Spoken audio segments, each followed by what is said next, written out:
My brain was showing me clips from RRR while I was showering the other day, and yeah, that's a movie I need to go back and watch again. Indeed. It's the moviest movie that ever movied. You gotta love a Bollywood movie. It's not just a Bollywood movie, it's like the ultimate everything turned up to 11. Gah. The bridge scene alone is more a Hollywood movie than like 5 Mission Impossibles. And, and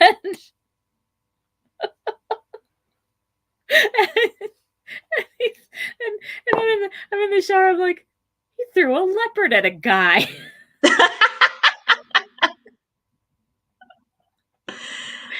He sang a beautiful, sad song while getting flayed. And also, we've lost the actor that played such a brilliant British villain, and I miss him.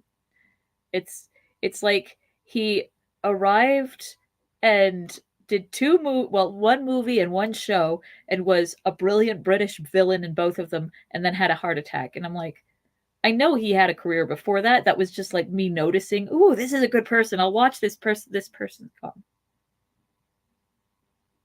Really sad. Very sad. Whatever his name is. Hang on. You know how I am with names. I recognize faces, but not names. Cast. That guy, not that one. Show more. So, funny story about recognizing faces while you're looking for that. Ray Stevenson. Noted. Yeah, don't think I would recognize his name or face probably, but so my story is that I was like, I'm in the mood for something kind of, spooky and crime showy. I'm gonna watch True Detective. I've heard it's really good. First of all, it is very well done. I do not recommend it to you. I don't think you would like it. But the thing was, so it starts with these guys getting interviewed. And I had been semi watching the credits and I saw like Woody Harrelson. I was like, okay, Woody Harrelson's getting interviewed. And then it cuts to a different, and I also knew that it was like there were time cuts. Like it's these guys talking about the case that they worked like 17 years ago that was never solved and whatever. Yeah. So Woody Harrelson's getting interviewed, and then it cuts to another interview room, and I'm like, is Woody Harrelson playing both of these guys? No, the other one's Matthew McConaughey. I just couldn't tell them apart.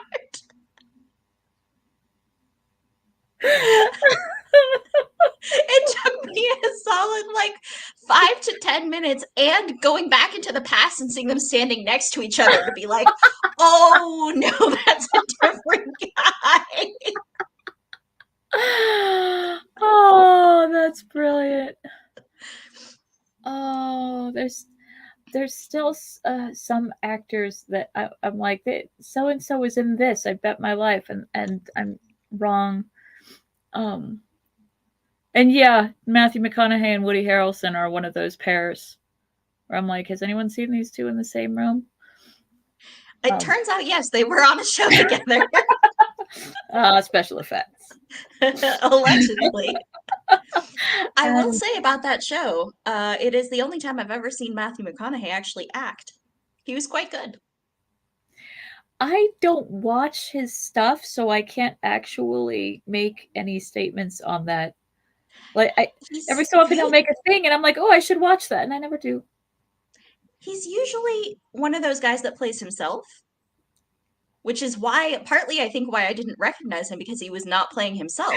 I was like, I don't know who this guy is. He was playing Woody Harrelson. He looks and sounds. That's the thing. They sound identical. That's freaky. Yep. Okay. Anyway. So, we have determined that we are going to read until Feanor dies and then make a decision whether we're reading any further. Is that correct?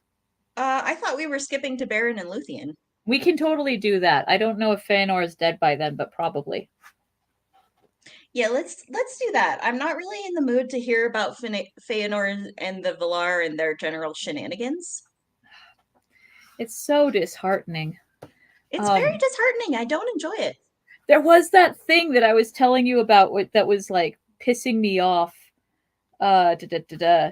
And it was I really wanted to share it with or that you to be present when it was like, and the Valar made um the Pelori very high and very steep and like glass on the outside, and I was like, too late, bitches. Like, Right? look. Like, dude, like Melkor was already there. What do you think's gonna like?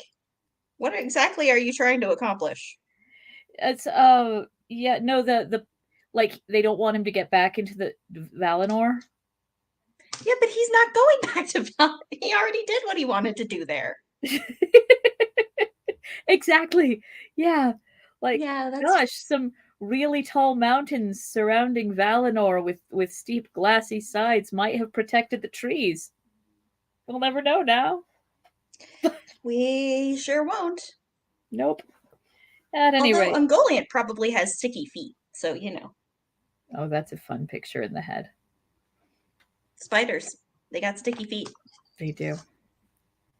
What if so everyone always pictures Ungoliant and Shelob as these like beefy tarantula types, even the ones that make them spiky and alien, they've still got the tarantulaness going on.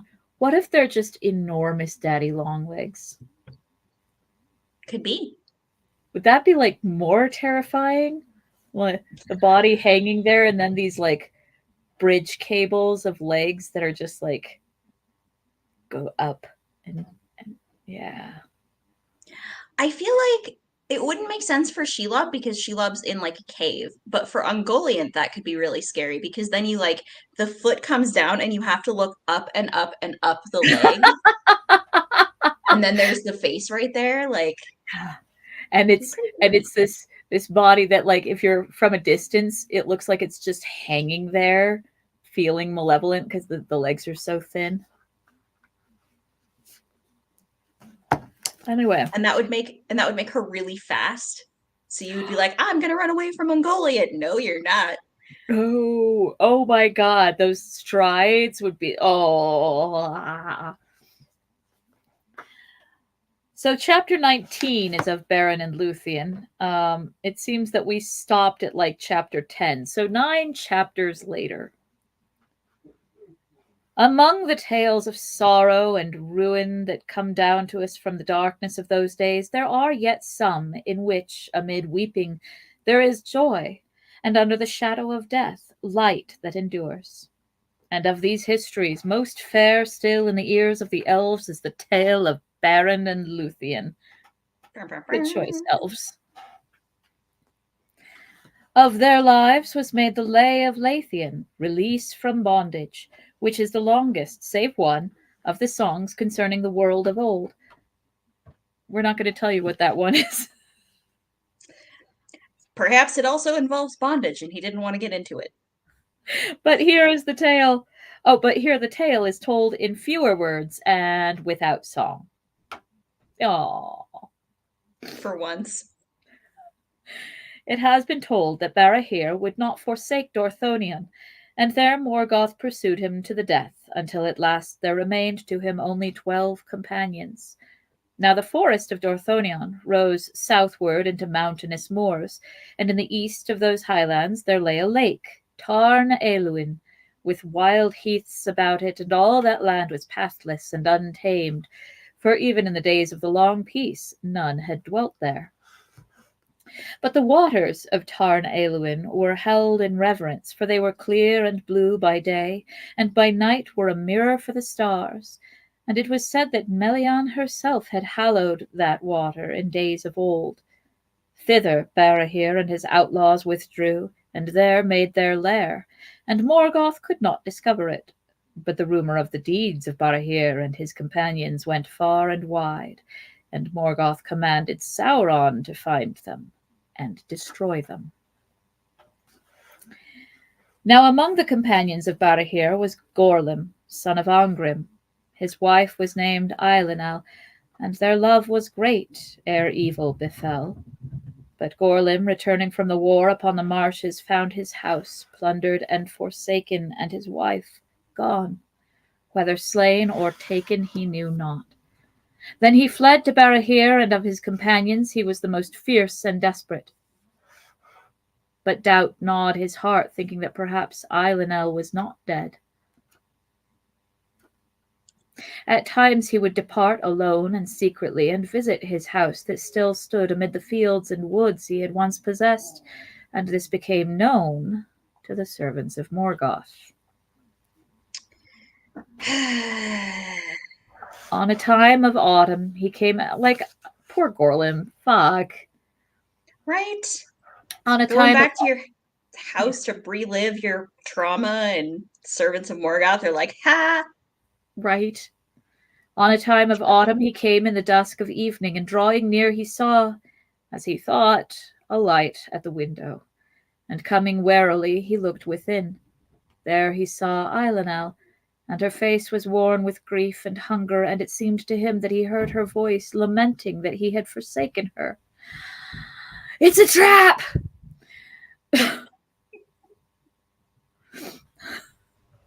But even as he cried aloud, the light was blown out in the wind. Wolves howled, and on his shoulders he felt suddenly the heavy hands of Sauron's hunters. Thus Gorlim was ensnared, and taking him to their camp, they tormented him, seeking to learn the hidings of Barahir and all his ways. But nothing would Gorlim tell.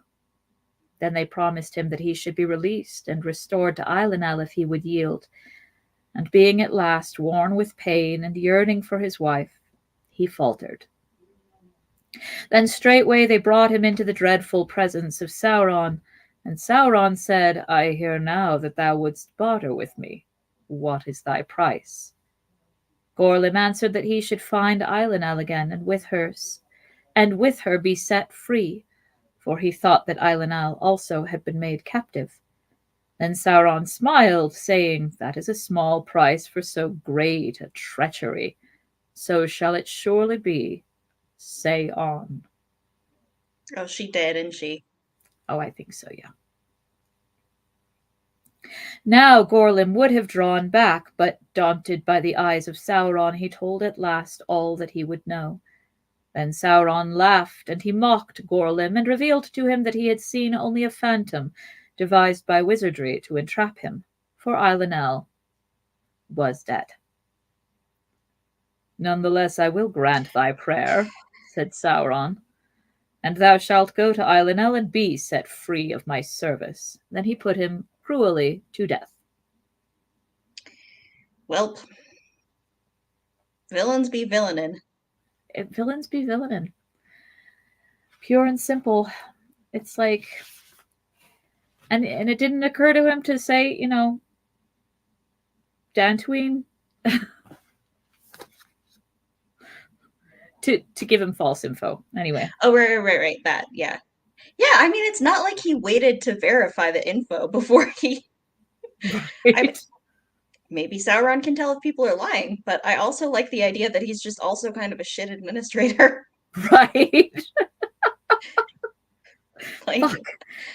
Go find me that guy so I can torment him for giving me false info. Oh, you killed him. Oh, yeah, I told you to. It would be funny. In this way, the hiding of Barahir was revealed, and Morgoth drew his net about it. And the orcs, coming in the still hours before dawn, surprised the men of Dorthonion and slew them all, save one. For Beren, son of Barahir, had been sent by his father on a perilous errand to spy upon the ways of the enemy, and he was far afield when the lair was taken. But as he slept benighted in the forest, he dreamed that carrion birds sat thick as leaves upon bare trees beside a mere, and blood dripped from their beaks. Then Beren was aware in his dream of a form that came to him across the water, and it was a wraith of Gorlim. And it spoke to him, declaring his treachery and death, and bade him make haste to warn his father. Damn it. I also like how Baron was sent to like spy on the enemy and he managed to miss that the enemy was coming to attack them. Yeah, He's not a great spy, is he? he's not. No, that's not really where his strength lies. No. No. Then Baron awoke and sped through the night and came back to the lair of the outlaws on the second morning. But as he drew near, the carrion birds rose from the ground and sat in the alder trees beside Tarn Aelwyn and croaked in mockery. There Baron buried his father's bones, and raised a cairn of boulders above him, and swore upon it an oath of vengeance. First, therefore, he pursued the orcs that had slain his father and his kinsmen, and he found their camp by night at Rivil's well above the fen of Serech, and because of his woodcraft he came near to their fire unseen. Then their captain made boast of his deeds, and he held up the hand of Barahir that he had cut off as a token for Sauron that their mission was fulfilled. The ring of Felagund was on that hand. That's the ring that Aragorn's wearing later. I was just thinking, isn't that Aragorn's ring? Mm-hmm. Except it stops being called the Ring of Felagund and starts being called the Ring of Barahir. Well, starting to see why. Yeah, yeah. Then Baron sprang from behind a rock and slew the captain, and taking the hand and the ring, he escaped, being defended by fate. For the orcs were dismayed, and their arrows wild. I'm sorry, I really want to see it on film. Like, ha ha! Crab, flee! Well, they're just falling victim to the typical henchman's aim situation. That's true. Everybody knows if you're a henchman, you can't hit a hero.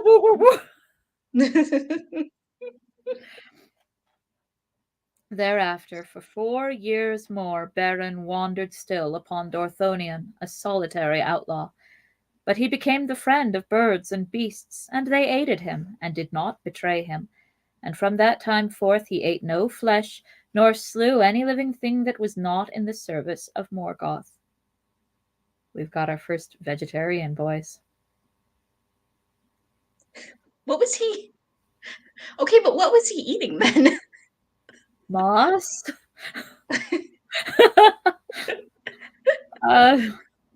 What's for dinner? Podcast. Moss. Right? And Berries. dessert? There's More berries. moss. And he didn't slay the creatures of Morgoth and then eat them. I'm pretty sure Morgoth's creatures don't taste good. Yeah, there's no way he was eating anything that Morgoth had been involved in. Right. No, probably tastes crap. He did not fear death, but only captivity, and being bold and desperate, he escaped both death and bonds, and the deeds of lonely daring that he achieved were noised abroad throughout Beleriand, and the tale of them came even into Doriath. At How length, did anybody find out? No one else is there. the birds and beasts. It's got to be. Right. A little bird told me. This is the origin of the phrase "a little bird told me," because the birds, and that's why the word managed to make it into Doriath too, because in these 9 chapters we're missing, it does explain that Melian puts up she engirdles the land with spells that keep everything at bay that could possibly harm her people, because the orcs are multiplying and it's really bad. So like, check. Yeah. So birds, migrating birds are talking about it. That's my headcanon. Works for me. Yeah. Yeah, he doesn't have a Mr. Peeps following him around with a notebook and then Not so much, no. No.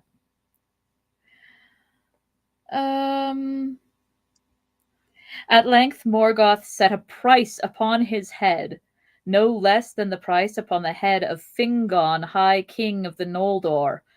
But the orcs fled rather at the rumor of his approach than sought him out. Therefore an army was sent against him under the command of Sauron, and Sauron brought werewolves, fell beasts inhabited by dreadful spirits that he had imprisoned in their bodies. So werewolves in Tolkien's world aren't wolves that transform, they're just wolves that are possessed. Varvilfs? Varvilf. Their wolf. Their Their castle. baron. All that land was now become filled with evil, and all clean things were departing from it. Beren was pressed so hard that at last he was forced to flee from Dorthonion. In time of winter and snow he forsook the land and grave of his father, and climbing into the high regions of Gorgoroth, the mountains of terror, he descried afar the land of Doriath. There it was put into his heart that he would go down into the hidden kingdom, where no mortal foot had yet trodden. Terrible was his southward journey. Sheer were the precipices of arid Gorgoroth, and beneath their feet were shadows that were laid before the rising of the moon. Beyond lay the wilderness of Dungor Theb.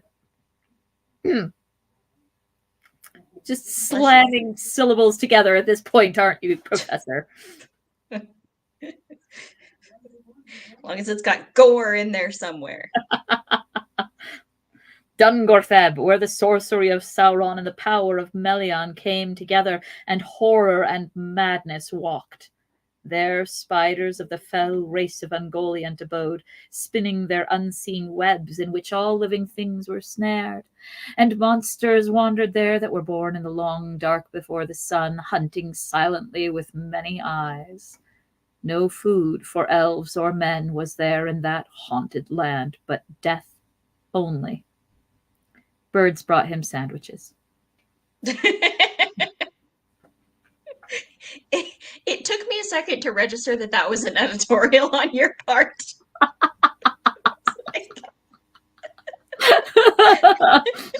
was like, oh, sure, that makes it. No, wait. That journey is not accounted least among the great deeds of Beren, but he spoke of it to no one after, lest the horror return into his mind, and none knew how he found a way, and so came by paths that no man nor elf else ever dared to tread to the borders of Doriath. And he passed through the mazes that Melian wove about the kingdom of Thingol, even as she had foretold, for a great doom lay upon him.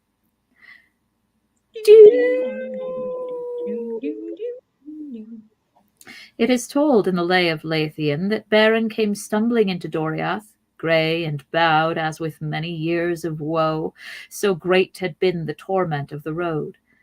But wandering in the summer in the woods of Neldoreth, he came upon Luthien, daughter of Thingol and Melian, at a time of evening under moonrise, as she danced upon the unfading grass in the glades beside Escalduin. Then all memory of his pain departed from him, and he fell into an enchantment, for Luthien was the most beautiful of all the children of Iluvatar. Blue was her raiment as the unclouded heaven, but her eyes were grey as the starlit evening. Her mantle was sewn with golden flowers, but her hair was dark as the shadows of twilight. As the light upon the leaves of trees, as the voice of clear waters, as the stars above the mists of the world, such was her glory and her loveliness, and in her face was a shining light. She's hot. So I gathered. Yeah. But she vanished from his sight. What's that? Oh, I was just going to say, I feel like somebody dancing on the grass and somebody else being like struck frozen by the side of them is kind of just how her family like meets their That's spouses. the thing, yeah. It's a family tradition. Absolutely. Yeah, that like that's the first question a prospective father-in-law ought to ask. Like, were you struck dumb by the sight of her beauty? No? Then get out of here. You're not the one. And if you can say yes, then you're lying because you obviously weren't struck dumb. It's how I met your mother. It's how I got everybody. Yes, it is a thing. But she vanished from his sight, and he became dumb, as one that is bound under a spell. And he strayed long in the woods, wild and wary as a beast, seeking for her. It's actually a little spooky. I'm picturing like a Right? caveman look with a beard and all, snuffling Yeah, around, eating truffles. right. Unable to speak, just stalking this chick that he saw dance one time. Like, not great. Not a great look. Not a good look. In his heart he called her Tinuviel, that signifies nightingale, daughter of twilight, in the grey elven tongue, for he knew no other name for her. And he saw her afar as leaves in the winds of autumn, and in winter as a star upon a hill, but a chain was upon his limbs. There came a time near dawn on the eve of spring, and Luthien danced upon a green hill. She does a lot of dancing. Clearly. Yeah. Now I know we're supposed to picture her like gracefully wafting around balletically, but what if she's doing pop and lock? That's what I want to know. I was just literally thinking she's probably twerking.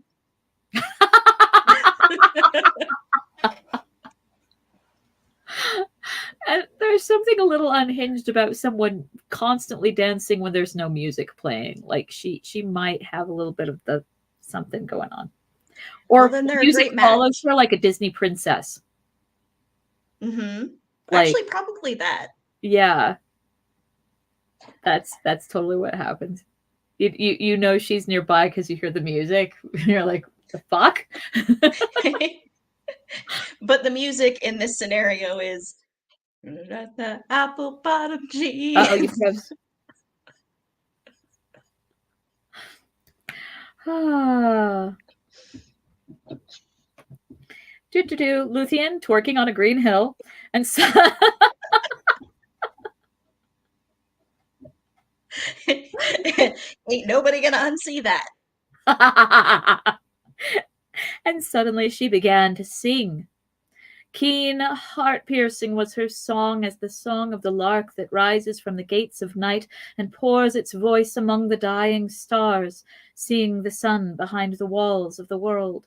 And the song of Luthien released the bonds of winter, and the frozen waters spoke, and flowers sprang from the cold earth where her feet had passed. So she's doing double duty as Persephone.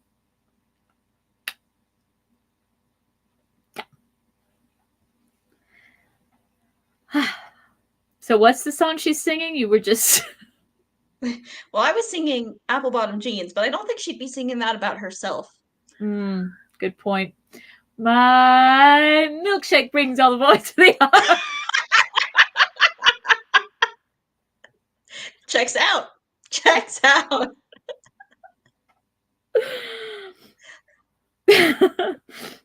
Then the spell of silence fell from Baron, and he called to her, crying, Tinuviel!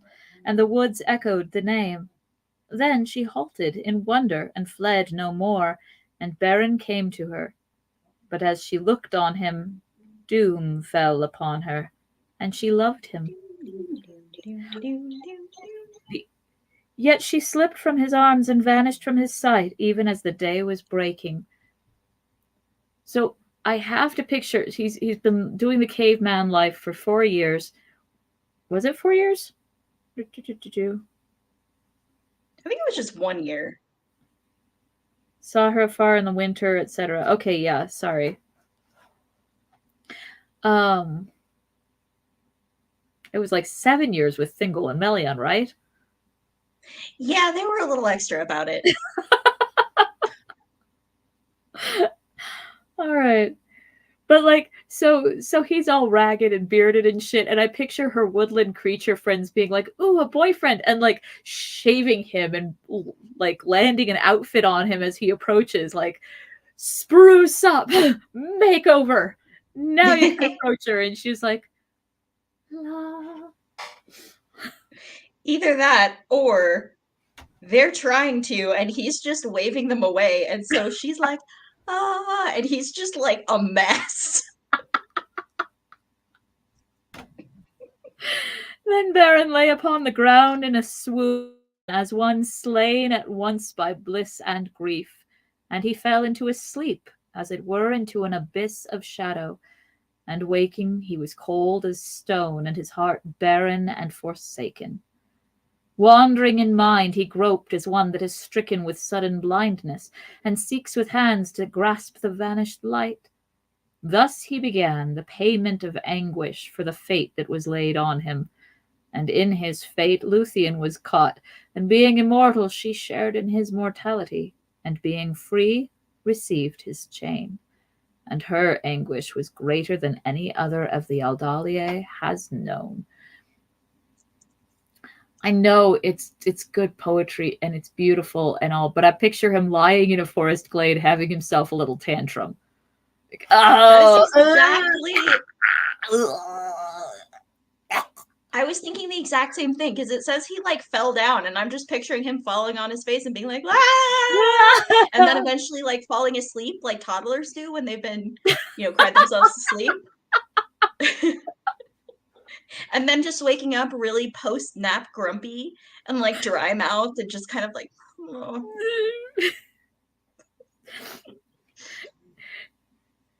Beyond his hope she returned to him, where he sat in darkness, and long ago in the hidden kingdom she laid her hand in his. Thereafter often she came to him, and they went in secret through the woods together from spring to summer, and no others of the children of Iluvatar have had joy so great, though the time was brief. Did they like talk to each other, or they're Yeah. just wandering around silently? Oh, I have to picture them having conversations. I have to picture them like, yeah, no, they can't just. It's so lame when you've got the. Maybe it's a musical number.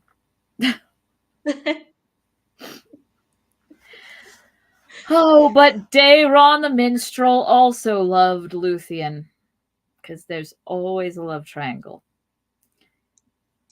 That's His how name is Dayron. his name is Daeron, and Daeron isn't okay. So when Gondolin falls, it's again because someone who is jealous of an elf maid who was in love with a human man. Like this is Tolkien's favorite trope. As a complete aside, I just reread the Chronicles and the Further Chronicles of Avonlea and realized afresh that Ellen Montgomery's favorite trope is these people were in love when they were young and then they broke up. And now they're like 50 and they're going to fall in love again. This happens a lot.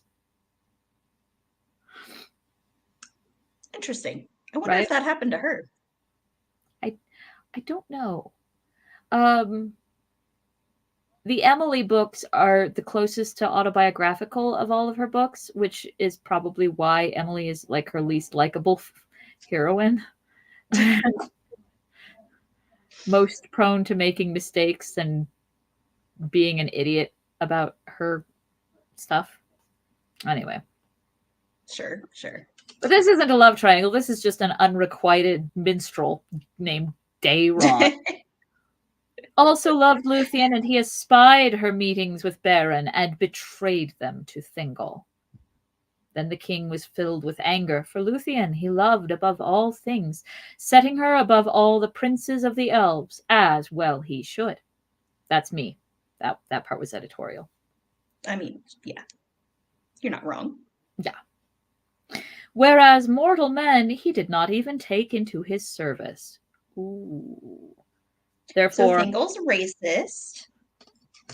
Therefore he spoke in grief and amazement to Luthien, but she would reveal nothing until he swore an oath to her that he would neither slay Beren nor imprison him.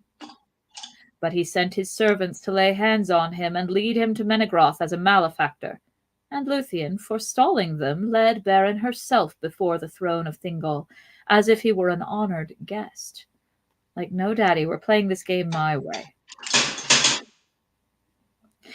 Then Thingol looked upon Beren in scorn and anger, but Melian was silent. "Who are you," said the king, "that come hither as a thief and unbidden dare to approach my throne?" Unbidden? Yeah, You right. said you Didn't he could like drag send me people in. to Yeah. But We Baron, need to talk yeah, little, we need to talk about the definition of unbidden. It's pretty damn bidden. yeah, that was bidden, that you bid. You bid all over the place. But Baron, being filled with dread, for the splendor of Menegroth and the majesty of Thingol were very great, answered nothing. Therefore Luthien spoke and said, He is Baron, son of Barahir, lord of men, mighty foe of Morgoth, the tale of whose deeds is become a song even among the elves. Let Baron speak, said Thingol. What would you hear, unhappy mortal, and for what cause have you left your own land to enter this, which is forbidden to such as you? Can you show reason why my power should not be laid on you in heavy punishment for your insolence and folly? Well, you promised your daughter you wouldn't. So first of all that. Then Baron, looking up, beheld the eyes of Luthien, and his glance went also to the face of Melian, and it seemed to him that words were put into his mouth. Fear left him, and the pride of the eldest house of men returned to him, and he said, My fate, O king, led me hither, through perils such as few even of the elves would dare.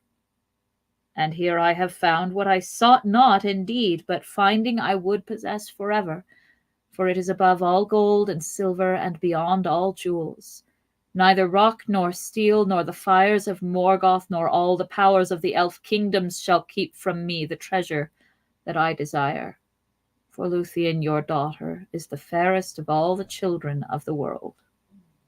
My anaconda don't want none unless it's Luthien's buns, hun.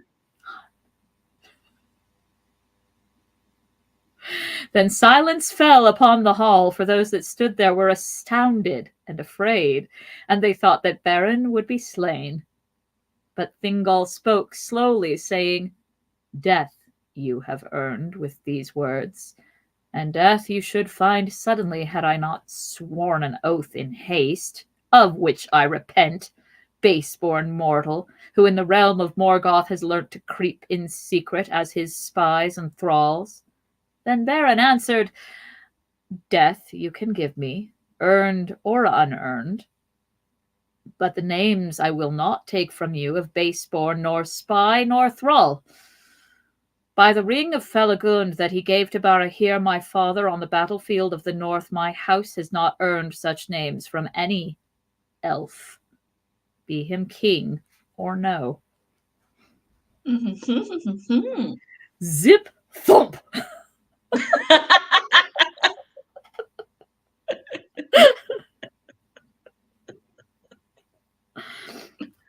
His words were proud, and all eyes looked upon the ring, for he held it now aloft, and the green jewels gleamed there that the Noldor had devised in Valinor.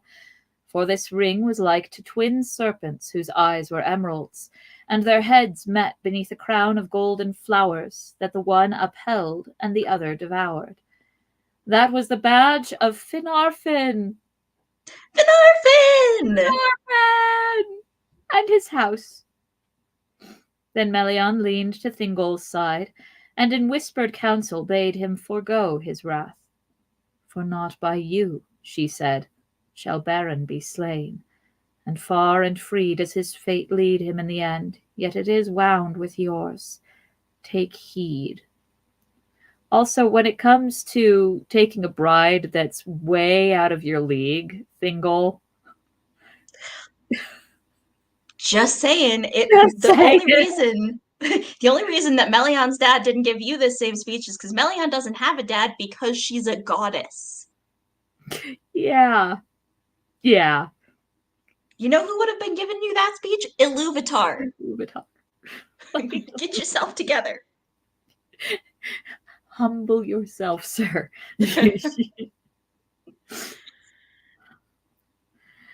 But Thingol looked in silence upon Luthien, and he thought in his heart, Unhappy men, children of little lords and brief kings, shall such as these lay hands on you and yet live? Then, breaking the silence, he said, I see the ring, son of Barahir, and I perceive that you are proud, and deem yourself mighty. But a father's deeds, even had his service been rendered to me, avail not to win the daughter of Thingol and Melion. See now, I too desire a treasure that is withheld. For rock and steel and the fires of Morgoth keep the jewel that I would possess against all the powers of the elf kingdoms. Yet I hear you say that bonds such as these do not daunt you. Go your way, therefore. Bring to me in your hand a Silmaril from Morgoth's crown, and then, if she will, Luthien may set her hand in yours. Then you shall have my jewel, and though the fate of Arda lie within the Silmarils, yet you shall hold me generous. Sir. Thus he wrought the doom of Doriath, and was ensnared within the curse of Mandos. And those that heard those words perceived that Thingol would save his oath, and yet send Beren to his death.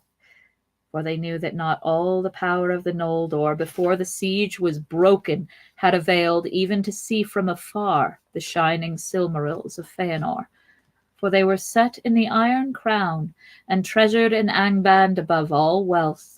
And Balrogs were about them, and countless swords, and strong bars, and unassailable walls, and the dark majesty of Morgoth. But Beren laughed. For little price, he said, do elven kings sell their daughters. Jeez, dude. Okay, For settle down. gems, right? For gems and things made by craft. But if this be your will, Thingol, I will perform it. And when we meet again, my hand shall hold a Silmaril from the Iron Crown, and you have not looked the last upon Beren, son of Barahir. Then he looked in the eyes of Melian, who spoke not, and he bade farewell to Luthien Tinuviel, and bowing before Thingol and Melian, he put aside the guards about him, and departed from Menegroth alone. Then at last Melian spoke, and she said to Thingol, "O king."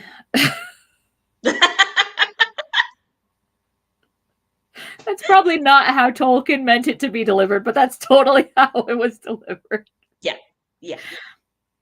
You have devised cunning counsel, but if my eyes have not lost their sight, it is ill for you whether Beren fail in his errand or achieve it, for you have doomed either your daughter or yourself. And now is Doriath drawn within the fate of a mightier realm. But Thingol answered, I sell not to elves or men those whom I love and cherish above all treasure. And if there were hope or fear that Beren should come ever back alive to Menegroth, he should not have looked again upon the light of heaven, though I had sworn it. But Luthien was silent, and from that hour she sang not again in Doriath. A brooding silence fell upon the woods, and the shadows lengthened in the kingdom of Thingol. All right, so I love the spear shaking. I love the fucking dick measuring conversations that are like, okay. Buy this ring. Do not call my family baseborn, sir. Okay. Like I All see right you have pride. I see you hold yourself I, mighty. I see your Schwartz is as big as mine. But you know, your daddy might have been great and all, but you're not your daddy. Which, while not untrue, at no point did he claim to be his father. Like, the whole thing is that he's famous for himself. Yeah, right?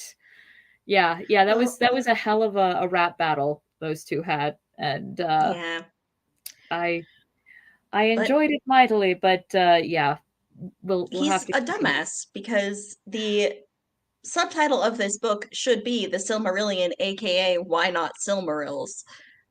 It, like, all he's gonna do is get himself in trouble with the fucking Feanorians. Uh-huh.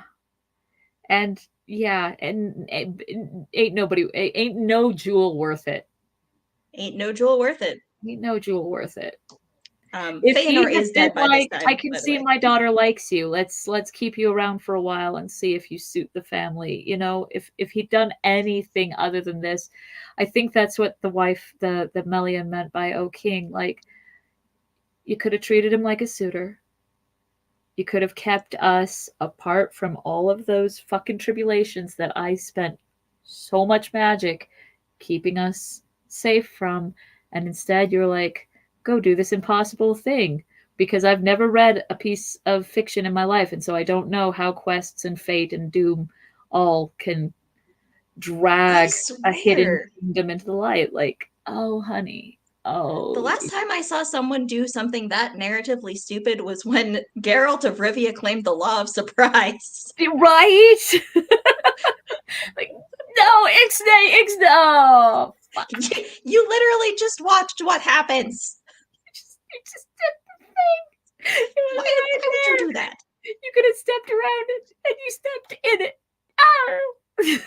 You could have said, hey, buy me a beer. Buy me a beer. No. Yeah. Yep. Anywho. That's it. Yeah. Well, on that note, On that note, I'm really enjoying reading. I don't know if you would want me to keep reading. I don't know if next week you want to read and I'll make art. I don't know anything, but we can play it by ear. right. I love you. I love you too. See you I will next week. see you next week and cuidado. Yamas.